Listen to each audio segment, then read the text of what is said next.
Hey everyone, and welcome to this explainer. Today, we're going on a seriously cool sonic journey. We're going to trace the fascinating evolution of hip hop production and look at how the very foundation of the beat has transformed over the last few decades. It's an incredible story about technology, culture, and honestly, a whole lot of creative genius. So think about this for a second. How exactly did we get from the raw, aggressive, heavy-hitting origins of 1980s East Coast hip-hop to the chilled-out, dreamy internet aesthetic we have today?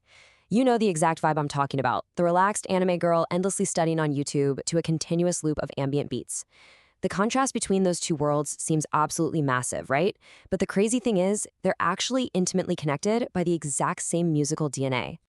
Okay, let's dive right into this. Here is the structured roadmap for Explainer today. 1. The birth of boom bap. 2. Anatomy of the beat. 3. The decline of sampling. 4. The rise of lo-fi hip-hop. And finally, 5. Crafting the lo-fi sound. Let's kick things off with Section 1, the birth of boom bap and the gritty roots of New York hip-hop. Now, the term boom bap definitely wasn't cooked up in some corporate marketing meeting. No way. It was actually coined completely off script back in 1984 by the rapper T-Law Rock in his song It's Yours. It is just a brilliant onomatopoeia. T-Law Rock literally used the words boom and bap to mimic the heavy acoustic rhythm of the track itself. You've got the boom of the hard-hitting kick drum and the bap of the snappy snare. The name just instantly stuck, and it eventually became the universal label for this entire foundational subgenre.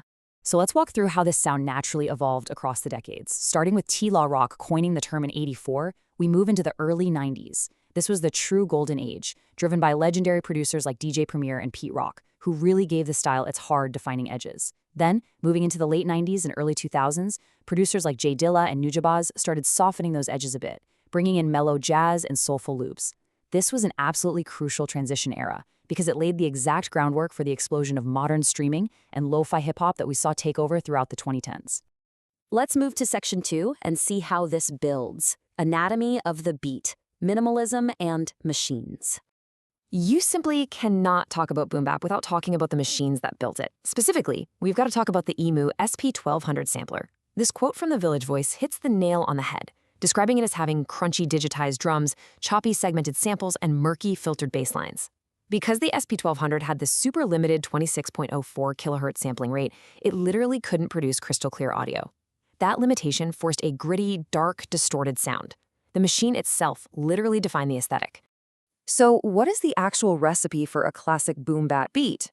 Well, it starts with a minimalistic loop of quarter notes. You've got your hard-hitting acoustic kick on the downbeats, that's the first and third beats, and a snappy snare on the upbeats, the second and fourth.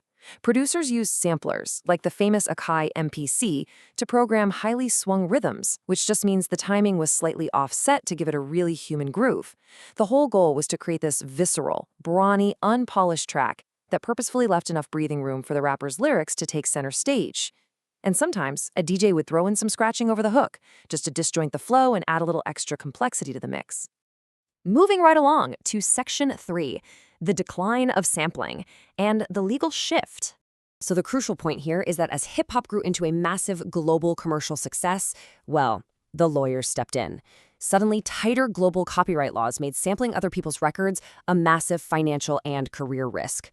Unless you were backed by a major record label with a huge budget to clear those samples, lifting a drum break or a horn loop could literally ruin you. This legal crackdown severely limited homegrown, underground production and essentially forced an evolution. Producers had to pivot, looking for new, accessible ways to make music without the constant risk of lawsuits hanging over their heads. Which brings us to Section 4. The rise of lo-fi hip-hop, a nostalgic resurgence. When we compare the two styles side by side, boom bap was all about being raw, aggressive, and very in-your-face. It existed primarily as a powerful platform for a rapper's vocals.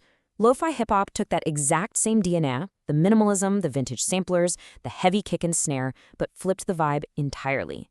Lo-fi became dreamy, nostalgic, relaxed, and ambient. And perhaps most importantly, it shifted to being largely instrumental-driven. The beat was no longer just the background for an MC, the beat actually was the entire song. And if you have any doubts about how successful this shift was, just wrap your head around this number, 931 million. That is the number of streams generated by YouTube channels like Lo-Fi Girl. It represents a staggering global explosion of a genre that was once completely underground. It tapped into this huge worldwide desire for continuous, relaxing background music designed for studying, working, or just chilling out. So how do they pull this off today? The core elements of a lo-fi track build directly on their boom bap ancestors. You still have that swinging drum beat, but now it's heavily down-tempo.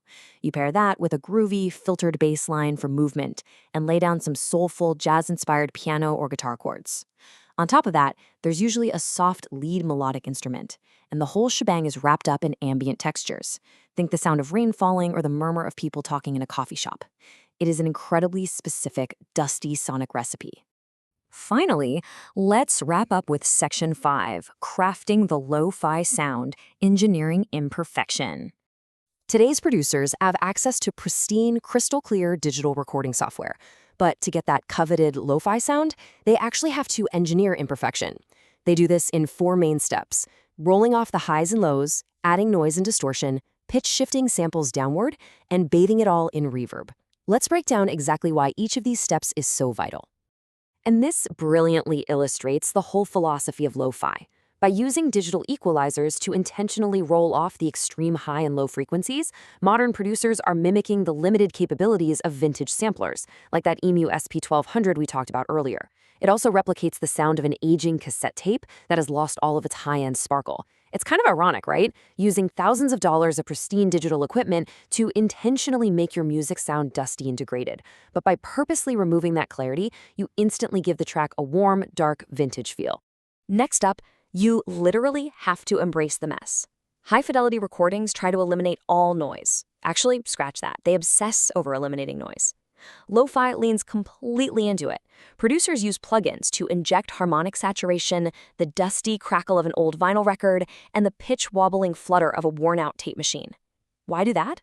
Because these sonic imperfections actually humanize the track. They make a piece of music created on a modern laptop feel like it has real history, warmth, and physical texture. Step 3 is pitch shifting. See, a lot of old soul and jazz samples were recorded at much faster tempos than your standard lo-fi hip-hop beat. Back in the day, the only way to slow a record down was to drop the pitch. Today, producers replicate that old-school technique by pitching samples down a few steps digitally. This doesn't just match the tempo, it fundamentally changes the mood of the sample, creating a much dreamier, darker atmosphere. The technique is so effective, it even sparked an entire microgenre known as slowed plus reverb.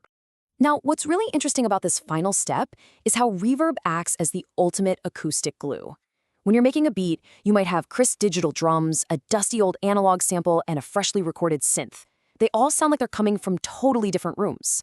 Slapping a cheap digital reverb over the whole track puts all those disparate elements into the exact same sonic space, while simultaneously washing out any remaining harshness in the cymbals or the pianos. It blends everything together perfectly. So what does this all mean? We've seen how the brawny, minimal boom bap beats of the 80s and 90s paved the exact path for the relaxed, ambient lo-fi tracks we study and work to today. So next time you put on a lo-fi playlist, listen closely to the crackle, the swing, and the murky bass. Ask yourself, are you hearing the genuine dusty echoes of a vintage SP1200, or are you listening to a masterfully engineered digital homage to a bygone era? The beauty of it is, it sounds incredible either way. Thanks for hanging out with me on this explainer, and keep listening closely.